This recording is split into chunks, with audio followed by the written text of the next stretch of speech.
So let's get started then with the Todd Talk series number 4 on anxiety.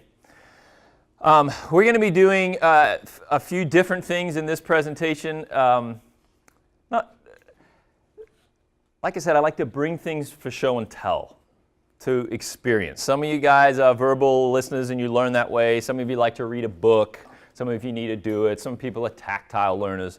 All of those kinds of things. So I've got a couple of things that I want to talk about before we get into the topic. So first of all, and you might have seen this because I bought this at various things. Who's seen this Honeybear before? Anyone in here seen Honeybear? All right. Everyone in Miller Hall owns one. At least I did last year after I did a thing for them. Okay. This is Honeybear. Honeybear is a therapeutic bear, right? If you're really hankering for an emotional support animal because you think that if I can somehow get one of those and do something and it never works for you, this might be your alternate, and you don't have to feed it, which is nice, okay? Now, I'm going to pass Honeybear around because Honeybear is a weighted bear. Honeybear also, and this will be weird, right? It smells, right? That looks weird, doesn't it? Honeybear also has the ability to be put in the microwave, and you can heat he or she up, whatever you prefer to call Honeybear. And you might say, why do we have this weighted bear? When we feel anxious, one of the big symptoms of anxiety is this sense of not being able to be grounded. Like I can't catch my breath, I feel like disorganized, I feel all these kinds of things, and weight can really make an impact in managing some of those symptoms. So Honeybear here is something I use in my office. I also have a weighted blanket. If you're ever interested in seeing a weighted blanket or trying a weighted blanket, for some people who have significant anxiety issues, sleep is one of the worst things with anxiety because I can't fall asleep. A lot of that's because I don't feel safe. And I don't know how to feel safe. It's quite vulnerable to be in a dark room with your eyes closed and not feel like I can be protected. A weighted blanket can help in that process of being able to sleep more consistently. Some people, they feel like they're dying because it's weighted. It's like, I can't move, right? This is the worst thing ever. And other people, it's like, where was this my whole life, right?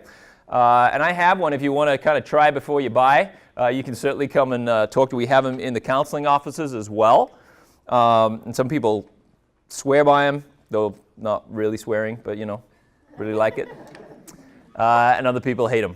But Honeybear here is really cool. The other thing that for you who are going into the mental health field, the other thing that we use these for, these are very comforting just to be able to, even if you're watching TV, a lot of times we vibrate, right? You have vibrating friends, right? You ever seen that? I see you guys all the time in the calf because you can't keep your legs still. You're just vibrating there. You don't even know you're doing it, right? And it's like sometimes if you put something weighted on there, it just helps you feel like, oh, this is kind of nice. I take this home. My kids steal it. They never let me have it back because I like to sleep with these. This is like my 5th one. But if, for instance, I'll give you another time we might use a weighted bear, or a weighted device, because I think this is really fascinating research. When women might have a stillborn, and you've carried your baby to full term, and then you have a stillborn, which is really tragic, this process of needing to be able to hold something in the grieving process is incredibly important. And to hold just a pillow or something doesn't seem to provide that same kind of experience. And so this idea of being able to have a weighted bear in this particular region can be very soothing and comforting in the grief process, right? So it's not just about anxiety, it's not just about those sorts of things. But this is Honeybear, and so what I'm going to do, try not to get your syrup on it or whatever you've got in front of you there. It's not syrup. What is it? What do you call that stuff? Salad dressing? Similar. Syrup for your salad. So I'm going to pass Honeybear around so that you can experience it. I've done this in multiple different venues, and sometimes Honeybear just gets stuck. Like, where is it? Oh, it's sitting right here. Oh, my bad. And then it's like being, kind of parks on someone's lap. So just kind of pass it around, kind of get an experience with it. If you're interested, like I said, if I did this for Miller Hall, I think it was 2 years ago, I think they had a spike in sales. They're about $37.50. You can get them online. There's lots of different ones. I will gladly share with you where I get. That's the one I like the best. So, if you need a gift for your girlfriend or something, then that might be the way to go. Anyway, now, there's another thing I want to talk to you about, and that's this weird-looking contraption here, okay? At the end, we're going to be talking about some coping strategies and things like that. In our process, in my little advertising today, we talked about I referenced in there's 3 things that we talk about that contribute or lead to anxiety and depression: sleep, diet, and exercise. The first 3 things to go when you come to college: sleep, diet, and exercise. So it's just interesting that when you come to college, I never had anxiety before, I never had depression before, surely this is not what I'm dealing with. We might say, but how is your eating, and how's your sleeping, and how's your exercise? And yeah, it all tanked, right? So this is from my house. I use this. This has changed my life. So that's why I like to share it with people. This is called a dawn simulator, and it's a very hard word for us Australian accented people to say. Dawn, D-A-W-N, like the dish detergent, right? Or like the rising of the sun in the dawn. Yeah, right? Dawn. That's how you would say it, right? Dawn. It's a dawn simulator. Now what this means is, and I've set this to go off because the alarm goes. This is a clock radio, just like you know, there's a thing called a clock radio, right? You know that, right? It was a thing that would sit by your bed, and you'd set it, and it would wake you up in the morning, right? So when you think you cannot use your phone and put it away at night because it's your alarm clock, you can still buy these things. They're called alarm clocks, and you don't have to have your phone by your bed. You just put the alarm clock there. But this is one of those contraptions, okay? So it does have a clock radio in it. But this little dome, what it does is it simulates the rising of the sun. And so it will begin to glow. And so I'll be talking, and then 30 minutes before this goes off, it'll start to go. And I'll know when, because someone will go, ooh, look, it's doing the thing, look at it.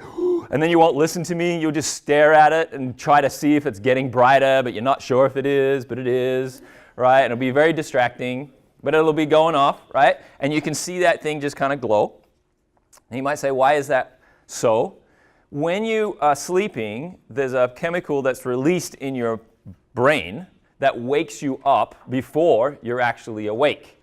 That chemical is stimulated by something in the environment known as the sun, which means in the winter when the sun doesn't show up until 10 o'clock in the morning, right, and you have to get up for class and you're like, I can't function, having something that's going to kind of wake you up before you wake up so that when you wake up you're not shocked into existence, right, because that's how it is. It's like, bam, it just kind of comes on, you're like, ah, make it stop. And that's how you miss class, Oh, man, right? Having it kind of wake you up slowly and then come on is a really good tool to use to regulate some of your sleep. This also has a sunset option, which means you turn it on and it starts out really bright, and as it sets, it gets darker and darker, which also triggers a release of chemical in your brain known as melatonin. That magical thing that comes in the bottle. Yeah, that magical thing that comes in the bottle is actually in your brain, right? But what happens is that melatonin, which is a sleep aid, is activated by the sun going down, right? Now, if the sun goes down at 4:30, melatonin is being produced. No one's going to bed at 5 o'clock, right? Yeah, well, you got, yeah, I do. Because of melatonin, I can feel it. My melatonin starts producing at like 2 p.m., But it goes down, and what we do then is we fight through that, right? We get our Monster drink, we go to coffee, we go run, we go do something. No, don't fall asleep. I'm 20 years old. I'm not 10. I don't need to go to bed at 7:30, even though my body's saying I should. No, I'm awake. I'm an adult, right? So you fight through the melatonin, and at 1 o'clock in the morning, when adults go to bed, they don't. They go to bed at 10. I went to bed at 9 last night, right? And you lay in bed like this. Only 6 hours to go before I have to get up for class. Because there's no melatonin up there saying, shut your eyes, right? So we've got to help produce some of that. Melatonin is a helpful sleep aid. It is not a sleep medication. You can't get addicted to melatonin. but your brain can decide that it's not going to make it because you're just going to give it to me, like anything. So be aware of that. But it is a good thing. Melatonin is a good resource to use to help regulate your sleep. So this is an anxiety seminar, not a sleep education. Maybe we'll do one of those in the fall, right? Sleep hygiene is a really important thing to know at college, okay? But that's what this is. So you watch this, that just gives you an experience of like, that's very interesting. I might ask for one of those for Christmas. And it's also why in the summer you don't really need one, because the sun kind of does its own thing and you feel fine. But when we're in the northern states and that sun is really messing with us, it's really hard to function, and having something like this can assist. All right, so let's talk about anxiety. So we're going to do today this is my little overview. We're going to talk about our love-hate relationship with anxiety. Now this is not going to be, we're going to talk about clinical anxiety, but there's lots of anxiety. And sometimes anxiety gets a bad rap. So we're going to talk a little bit about our love-hate relationship with anxiety, particularly in performance anxiety. I'm going to talk to you about an article I wrote for that was published by the International Mental Game Association for Sports Psychology called Defining Self, an athlete's quest for performance perfection in a world of errors, right? And I've just adapted it for today because I think it's very applicable to what we kind of are experiencing. And then we're going to do a little bit of psychology and physiology of anxiety, just because that's our topic, and do a little education. Next Tuesday we'll do the biofeedback thing. So let's talk about our love-hate relationship with anxiety. This diagram I use all the time when I'm doing my sports psychology stuff. It's put out, it's the Yerkes-Dodson curve. It's amazing how many people have never seen this.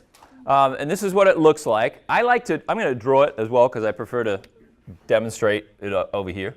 So it looks like this, right? So you've got this arc. And stress, we call it anxiety, but stress is another name for anxiety. And I want to say that this is 10, and this is 0, and this is 10, and this is performance. Okay? Now, one of the things that we know in our culture is stress is almost like a badge of honor, right? Oh man, I'm busy, I'm stressed. I'm not, must be nice, right? No, I'm just organized, just not a procrastinator. Oh, one of those, yeah, well, I'm stressed, right? I work better under pressure, says every procrastinator in the world, right? I once almost got a brick thrown at me in class in college because I said, do you know what it's like to not work under pressure? You can actually define that you actually do work better under pressure. Do you have a baseline when you're not under pressure? Well, no, because I'm always procrastinating, but I've just told myself that I work better under pressure. So that's how it is for me. I'm like, okay, that's fine, but that's kind of how it comes, right? But stress, this is what it is. But this is what it looks like. Now, we'll use sport, because that's kind of safe, right? But this is the same thing for a school. And this is where it's important to say, don't get rid of anxiety in its totality, okay? Don't be anxiety-free. Anxiety is really, really important. It keeps you alive.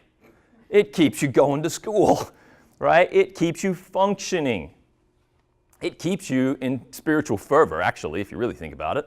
I'm anxious. I haven't spent time with the Lord. I'm anxious because I want to do something. I'm anxious. I don't even know if I'm going to go to heaven, right? Whatever it is, this is anxiety that drives us to do things. That's just how we work. So it's a survival thing. Now, if you want to perform at your peak, I put a 5 there, you need anxiety or about a sort of amount of stress to do this. The analogy I like is I love movies, right? And these are old movies, I get it. But hopefully you've all seen war movies. And there's always these movies where there's this guy, they come out onto the scene, onto the theater of war, and there's some guy who's been there forever, right? And he doesn't even wear a helmet, and his sleeves are ripped off, and he's just this guy, and he shows up, and there's all these, new guys, and they're all gonna die, and they're all scared, and he's yelling at them, and he's all cool. And we're watching this, and we're 30 minutes into this war movie, and we all know what's gonna happen, because that guy is gonna take one right between the eyes as soon as we step out of this hole, right? Oh man, a guy. Who would have thought? So experienced. Gets shot, right? Because that guy doesn't really have a lot of stress or anxiety about where he is and what's going on. So he doesn't remember to put his helmet on. He doesn't think it's going to happen to him. He's invincible. And you'll notice that because there's not enough stress and not enough anxiety, his performance actually goes down. Now then you've got the other war movie, which I like to use Saving Private Ryan, if you've ever seen that movie. It's kind of old now, I realize. But Saving Private Ryan, there's this guy, he's stuck on the other side of this bridge, and they defy the odds to go get this guy. When they finally get him and say, okay, we've got to go, he's like, I'm not going. It's like, what do you mean you're not going? We just about died to get you. You're the whole reason we're out here. And it's kind of like this, you've got to move, soldier. And usually in those movies, if you don't move, I'm going to shoot you here, blah, blah. They have this big moment, right? And that's because that guy has anxiety of 8. He's so anxious. And that too much anxiety means my performance goes down, right? So sometimes when you're taking a test, they're probably not even going to test us on this. It's not a big deal, Man, I've been preaching since I was 12. It's just a simple little presentation. Hey, everybody, how's it going? 3 out of 10? What's up with that? I'm a really good preacher. Well, that's because you're not thinking you're not worried about it. You're not doing the research. You're not preparing for it. You just think it's easy. It's just going to happen for you, right? And then the other presentation, I can't even do this. This is going to be bad. I'm going to fail. I'm going to get kicked out. Right? Too much anxiety. Can't function. Right? So this is an experience that is pretty common to all of us. You're an athlete, same deal. This is why people lose championships when they're going in undefeated and lose the championship. It's because they beat everybody. And they're going to beat this team and they lose. Right? This is when they feel like you're never going to win because you don't have enough, you have too much anxiety and you can't actually function in your sport. So this is the experience. So we want to kind of try as best we can to kind of exist in this space. And so we want to talk a little bit about what that relationship's like. So defining self in a world of errors. When I work with people with anxiety, and particularly in performance anxiety, it was an interesting kind of concept that I spent time kind of working with athletes and trying to ask the question, look, it's on. Just in case you missed it, because you're all sleeping. It's starting to wake you up. I was working with athletes, and this interesting process that when they became high-end athletes, they couldn't really function under pressure. So I was like, what's that about? When we start our experience when we're little, we have this relationship with what we might call self-forgiveness, and it looks like this. And the diagram's on the picture over there. So we're going to put a 10-10, and we're going to call this self-forgiveness, okay? And when you start out when you're little, you kind of don't have a whole lot of expectations for yourself.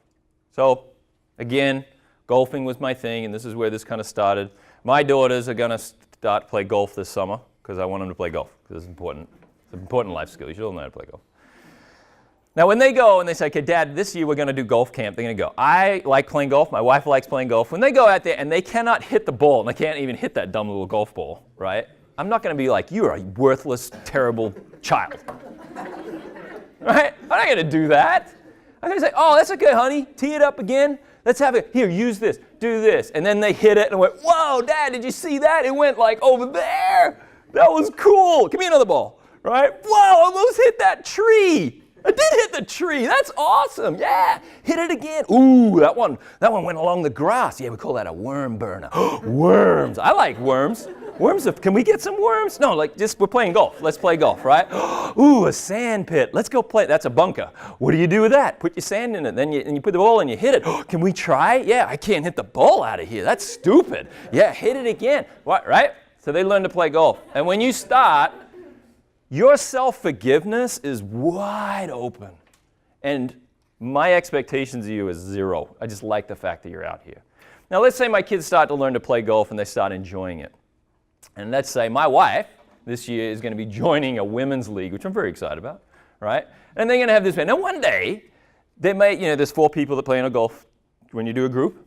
Maybe she has 3 other ladies. Maybe one day the ladies call and say, hey, we can't make it today. Oh, now there's an opening on the foursome. And so maybe my wife turns to my daughter and says, honey, I would like you to join the ladies' foursome to fill out the foursome. You think so, Mom? You think I can do this? Yeah, you're good. We've played. We know you can do it. Great. So she joins this new foursome, right? What's actually happening, though, as you begin to develop skills, whether it's math, science, whatever it is, you actually start moving up this triangle in your own process. There is an alternative triangle that's working in opposition, and it looks like this. This is, again, 10 and 10, the perceived expectation of others. Okay? Perceived. This is key. Perceived expectation of others. Doesn't have to be true. You just have to believe that that's what it is. Okay? And what happens is, right here, you can see my expectations of my daughter when she was playing golf, 0. No expectation. Just glad you're out here, honey. Now, when she decides that she's going to get invited to play, that's like somewhere what I like to call the equator of competition. And it doesn't really matter what your competition is. When you decided to come to college, someone said that you met a certain standards and you should be here, right? And you crossed over that line. You think so? Really? Yeah, your grades all set. Great. Well, here I am. And you move over. Once you move over this, you'll notice there's a dynamics change. This here is getting smaller and smaller and smaller. Self-forgiveness is starting to get less and less and less and less. And this perceived expectations of what others think I should be doing and performing and these sorts of things gets greater and greater and greater and greater. Does that make sense? Are you tracking with me? So when I work with athletes, or a lot of students are like, I should just quit. It's like I always say, you're kind of trapped up here in the triangle, right? It's very constricting. There's no room for error in a world that is full of errors every day. But we don't have that in our process. So this is kind of this relationship that's happening, and that relationship creates anxiety once you cross over this space. You're like, I never used to be this way, but now I am, because there's this competition, because you're competing with other people and this expectation of what I'm supposed to do. So sometimes what I like to try to teach people about it is, how do we open that triangle up?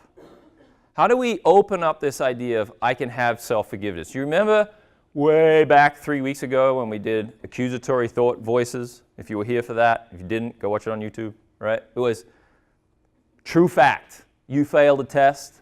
Deceptive lies about meaning. I'm a worthless, useless human being, and I will never amount to anything, and I might as well quit school. It's like, whoa. You failed a test, and we went down to 0 really quick. That's a deceptive lie about meaning. And then we talked about how do we build back. It's like, but these are the true things. This is really what it means, right? That process is a way of opening up that triangle. That process is a way, how do I have self-forgiveness? How do I allow space in my life to have things different? Now, when it came to this process, it was more about this being like, I am only a student in our case, right? So we talk about exams now. If I fail this, I'm going to be miserable. It's like, you're not just a student. You're a son, you're a daughter, you're a sister, a brother, a friend, right? You work somewhere, maybe, hopefully, right? You have gifts and talents. There are all kinds of things that you do. You're not just this one little speck in the world. You actually have lots of things up here that you do, which is one of the things that I spend a lot of time, even with my kids, saying, when they don't do well over here, it's like, that's okay. And when we talk about the things they're really good at, like that's just usually like math, fail, crash and burn, right? That's okay.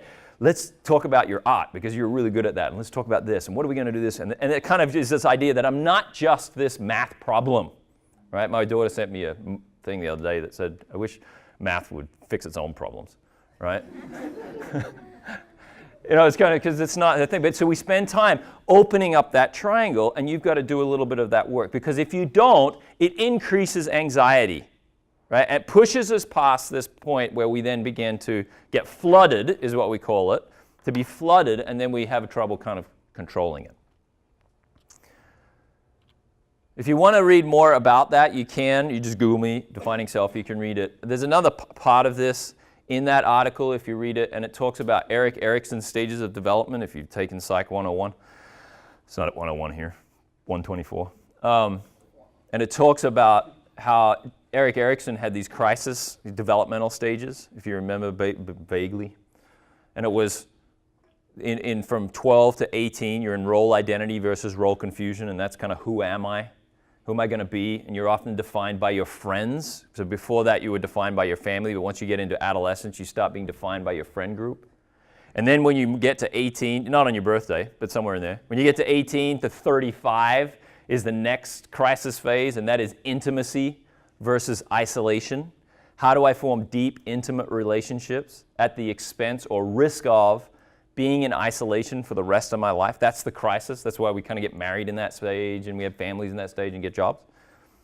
You're positioned as college students, what I call in the bleed. Right? You're coming out of role identity versus role confusion, and some of you still don't have a clue what you're doing in terms of, I don't know who I am. I'm still kind of figuring that out, right? Other people, I've known what I want to do since I was 16, but I don't know how to have intimate, deep relationships with people. It's why, in my opinion, we have these really weird relationships because we don't actually know what intimacy is. We think intimacy is sex, and it's not, right? If I were to say, you come sit in my office and you walk past, man, I just spent an hour with Todd. That was the most intimate time I've ever spent with a man. You'd be like, that's creepy. Don't say that. That's weird, right? Because we know, because the word's being messed up, right? It's like making love. It's like you didn't make love, but we use it because it's easier to say, but it's not actually what it means. Intimacy is about vulnerability. Intimacy is about trust. Intimacy is about showing all of my grossness and knowing you won't hurt me with it. That's what intimacy is. But we don't really know how to ask for those relationships, and so it gets sexualized, which is really sad. Because intimacy is at the expense of being in isolation for the rest of my life. I will be alone forever. That sounds terrible. So let's try and create intimacy in weird spaces. But that's not what intimacy is.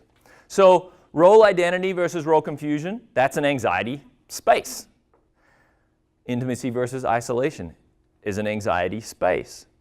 Unfortunately for you guys, you're in the bleed. So you got both of them going on at the moment. Oh, thanks, Todd. That was really encouraging. Now you just pushed me up to an 8. Right? That's kind of what's going on. And if you read this, it talks about how all of these things, this pressure that we're experiencing is also being compounded on your developmental stage of where you are. And you've kind of got to work through some of that stuff a little bit too. So what's actually going on? You'll get sick of seeing the brain in the hand, but I have to keep doing it because it's the easiest way for me to explain it, and if you've never seen it, I think you should know it. It's almost like the gospel. You just got to do it every time, right? Here's your brain. It's in the hand, right? Your thumb should be in the middle, and you bend it over like so. This is your brain stem. This is your brain. This is your prefrontal cortex right here in the front of your brain. If you flip this open, right here in the middle is called the amygdala. The amygdala, this is Latin for almond, because they look like little almonds, there's 2 of them, is a part of the limbic system. Now try to stay with me because I know we're getting into biology and that's not what we're here for, you all ministry people or whatever, people. We don't want to do math or biology. Check out. Stay with me, I'll make it simple, right? This is your amygdala, this is part of your limbic system. It activates either your sympathetic nervous system or your parasympathetic nervous system. Now your sympathetic nervous system starts with the letter S. Some books will write it out. We, for Christian purposes, will call it the oh crap response. But it does start with the letter S. So if there's a way that you can remember things that jump into your mind, right, if that goes off, oh crap, that will tell you that your sympathetic nervous system is activated. When your sympathetic nervous system activates, it's as if this part of the brain disengages. This part of your brain right here, your prefrontal cortex, this is the thinking part of your brain. This is actually what makes your decisions. This part of the brain is a feeling, emotional center of the brain. I like to call this part of the brain like a smoke detector. When the smoke detector goes off, it does not think about what's happening. It just responds to stimuli, right? Just wah, wah, wah, wah, wah. When that happens at my house, my kids run out the back door because they're little. And I burn the toast. What I do is grab the dish towel and start fanning the thing, open the windows, get this stuff out, right? This is crazy. Because my prefrontal cortex does not disengage, but theirs does. They just hear it. Ah, quick, run, right? Mine says, don't run, we got to fix it, right? Well, I don't know how to fix it. I just ran. Exactly, because this part of your brain disengaged and you activated to keep yourself alive. You went, oh crap, something's happening, quick, run, right? So you run out. Now, once I start getting the thing to stop, this will re-engage. Oh, I see. It was the toast.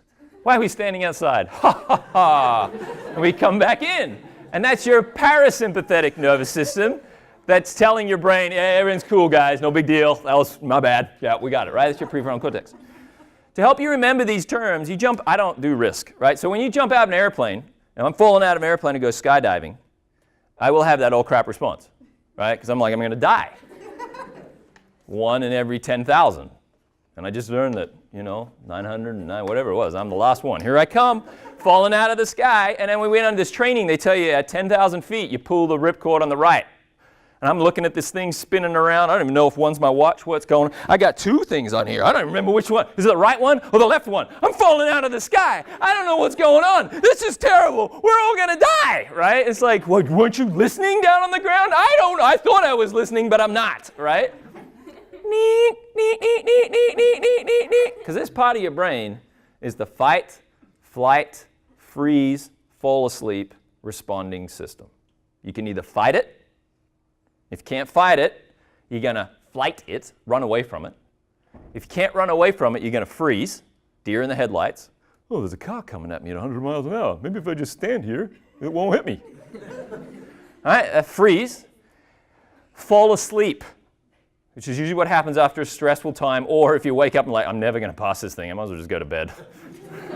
That'll fix everything, right? Fall asleep. They actually call it feigning, but feigning is a weird word, so fall asleep, right? Fight, flight, freeze, fall asleep. So you're falling out of the sky. I don't know what to do. I'm freaking out. I freeze up. The guy on my back, because they always send someone on your back when you're doing this because you're useless because you can't remember, right? He pulls the ripcord. Out comes the, what? Parachute, which activates the parasympathetic nervous system. See that? See that connection? Parachute, parasympathetic. Oh, yeah, this is cool. Hey, I can see my house from here. This is sweet. We should totally do this again sometime. This is great. Hey, do you always do this? You start talking, this is great. And then you hear snap. And you look up and, oh, man. I told you we were going to die. Bang, you're dead. You're up in heaven. The Lord's like, what are you doing here? You're early. You're like, I'm with him. He's on my back. He's supposed to do something. Not my problem. And then the Lord says, why didn't you pull the reserve chute? It's funny how we do that, right? Oh, wait, this wasn't connected. Oh, yeah. How did I forget? Because this wasn't engaged, right? Pull the reserve chute, the parasympathetic nervous system comes back on it, and we're okay. But this, and it goes on and all the time, okay? But that's how anxiety in the way it works chemically in your brain is designed to keep you alive. And anything that's coming at you will either activate it or not. It doesn't think about it, it just will respond. Now, some people can sleep through a smoke alarm, right? Didn't you hear that? Everyone evacuated Miller Hall, except those 2 girls that stayed in there because they never woke up. It's like, how's that possible? It was so loud, right? It's like, I don't know, right? Some people, they don't respond to certain stimuli like others might. But we all have different responses, and that is always brought on by the experiences that we've had in our life, okay? I respond very high to snakes because every snake in Australia will kill you. It's just the way it is, right?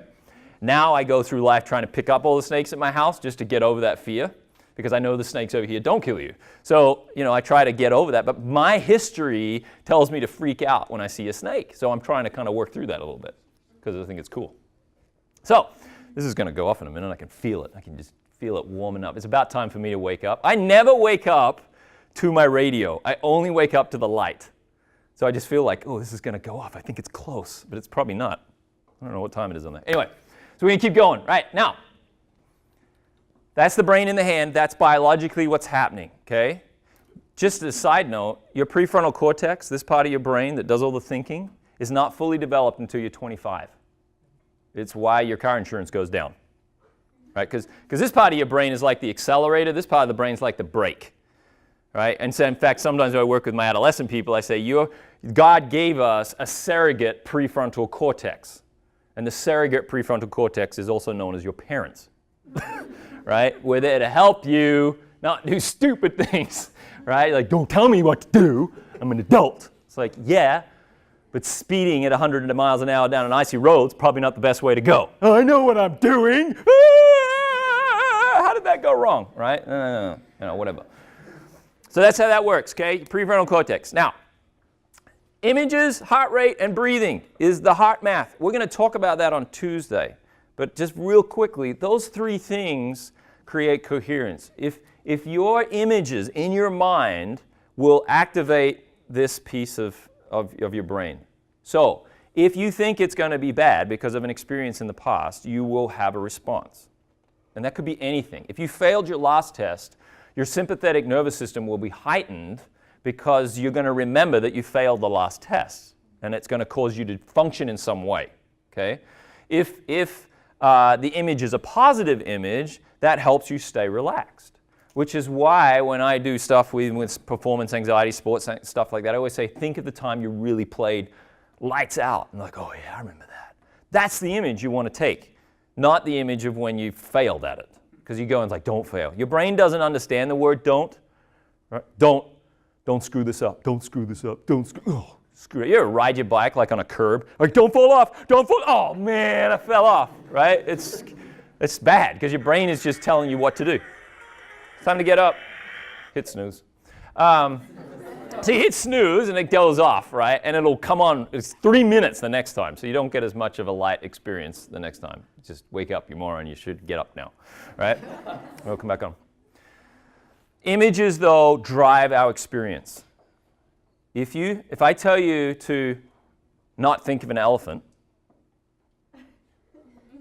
it's hard to do that because the only way you know that is because I told you not to do it. And the elephant, I said don't, though. Now, if I said don't think of an echidna, can you do that? Yes. Who knows what an echidna is? All right, 3 of you. So you 3 have an echidna in your head. Oh yeah, that's easy. Huh? Nobody else has a clue. It could be that elephant still there. My echidna looks like an elephant. Are they the same? You can all go look up what an echidna is. It's like a hedgehog. Do you know what a hedgehog is? Yeah, right? Now, the only reason the echidna made sense is because I gave you an image that now you just think it is a hedgehog. It's not. Do you know what an aardvark is? No. Uh-huh. It's an anteater, right? An echidna is an Australian anteater. If I had said it's an anteater, you all would have thought aardvark. You're like, oh, yeah, I know what they are. They're kind of like the elephant thing with the big long, It's like, no, that's an aardvark, right? Meaning comes from images. And whatever we need to make meaning of stuff, we're going to pull from an image that is as closely related as we can make. And if that's a bad image, you will think it's a bad animal or a bad thing. So what you put into your head and what images you spend your time, right? Even scripturally you think about it. Whatever is pure, whatever is like, think about such things because it produces less anxiety and a better outcome. All right, this next point 3 here. A plus B equals C. The one thing that nobody in my grad program ever wrote down, but I use every day. So, A plus B, and you'll see it. This is Albert Ellis. He's a cognitive behavioral. He came up with rational emotive behavioral therapy. And he did A plus B equals C. It's very simple if you know your ABCs. But this is how kind of cognitions work. An activating event plus a belief about the activating event equals a consequence or outcome. I have a test. I believe I can't pass the test. The outcome is anxiety. Does that make sense? If you believe that you can pass the test, if you believe that if I study, if you believe fill in the blanks, your anxiety goes down. Most people, when they come to counseling, they will come in with the consequence. Help me with this problem. What we do in counseling then is we work on these belief systems and these cognitions and these structures. One of the challenging things is you usually can't change the activating event. You can't change the fact that you've got a test. But ideally, you would like for me to do that if I was a counselor. I'm really anxious about this test I have coming. Oh, let me help you with that. Yeah, can you just take that away? Well, no, because the test is happening. Yeah, but it'd be good if you could, because if you take that away, I wouldn't feel anxious. I know, but the test has to stay. So what else have we got to work with, right? And if you want to do this as an equation, now math, don't check out. This is really basic. 2 plus B equals 4. What is B? 2, very good. Now, you come into me and you say, I don't like 4. I want it to be 6. Okay, but you have 2. How do we get 6? Change the value of B, right? I did this last night with my daughter. That's so complicated. Same in our life. How do we change the value of B? How do we get people in our life to change the value of B? How do we talk to ourselves about the value of B, right? A plus B equals C. Sleep, diet, and exercise. We already talked about sleep. Diet, that's the other thing. Diet's bad. I wanted to find it. There's a great show out there. It's an Australian show, which makes it even better, called That. This is a part of the title. I didn't know this for a long time. That Sugar Film. Not That Sugar. You know That Sugar Film? No, it's not. It's That Sugar Film. That's the whole title. Capital T, Sugar Film, right? And it's about this guy who only ate. It's kind of like the Super Size Me thing. But he decided that he was just going to eat healthy foods, things that were promoted as being healthy, yogurt, low-fat this, whatever, Sultana brand or whatever the cereal is. Only things that were healthy for 60 days. Because the way they changed the health process is to take fat out of things and replace it with sugar. And the amount of sugar, he decided he was going to eat 40 tablespoons of sugar a day. Which you think, that's crazy. He had already eaten 20 tablespoons of sugar by 9 o'clock at breakfast. Just eating, he would have like yogurt, he would have like a cereal thing, and then he'd have like an apple juice. Things that are supposed to be good for you. But the way they make them taste good is by making them sugar. And he did this thing, and it's an amazing show. And we all think it's being marketed as healthy. And it's not, because it's sugar, and sugar slows down your process. It's a fast accelerator of energy, and it comes with a crash. But that's what we do, right? We drink our Monster, we have some chocolate, we go and eat this, we eat pizza, we do all these different things that are highly processed sugars, and then we have these crashes of emotions that go up and down because of our diet. And not that I'm going to get on the diet thing for you, but that's just something to think about. You could go watch That Sugar Film if you can find it. Exercise is another thing. We all know that. But it helps with the development and the management of serotonin, which is in your mind, and it helps you with your thinking and your mood. The other thing then that's what's actually going on is this feeling of control or this feeling of safety, and that we need to find ways in managing anxiety of how do we regulate our emotions to feel safe. That's really what it's all about, is I don't feel safe. And so finding ways to feel safe is important, whether it becomes from the way we talk to ourselves, the way making lists, you manage anxiety by making a list of all the things you have to do and you feel better. That's because you've created control. And you feel like I've now got a way to do this. I've got problem-solving skills now. So those lists are important. Having time management skills also reduce anxiety because I feel like I've got a way to do that. When we're coaching, you have a timeout, you bring everybody in and you X and O and you do all this stuff so that everyone relaxes on the court or wherever it is so you don't start doing stupid anxious things and losing, right? So you kind of try to offset it because if you can organize, it can reduce your anxiety and you can feel like you can cope and you feel like you're safe. It brings your parasympathetic nervous system back on track. It's why when you go and do an exam or a test and you read the first question and you don't know the answer to it, the whole crap response goes on. And you go, oh, just go on to the next question. You go on to the next question, which you have studied, and you can't remember the answer to because the first one's already messed you up, right? And it's like, okay, it's okay. I'm going to keep going until I find one so that I can bring this back online because not answering the first question does not mean you're going to fail the whole test unless you stay on the first question and think that sets it up. I do that with golf. You get a terrible shot on the first hole, I might as well quit now. Well, you got a whole lot of golf left. You can really bring it around. And this idea that there are not going to be other things that you might be able to do, right? So this is kind of this process. So all these little strategies are about finding ways to be safe, feel safe, and to feel in control. That's why it's good to have friends. It's why it's good to process what's going on. It's good to talk about your feelings. It's good to reassure your friends, even though it's like, you're just saying that because you're my friend. Yes, I am. But you need to hear this. You're great, you know? And I do really love you, like more than just love you, mwah, mwah, love you. No, really, I do. I really care about you, and you're going to be great no matter what happens.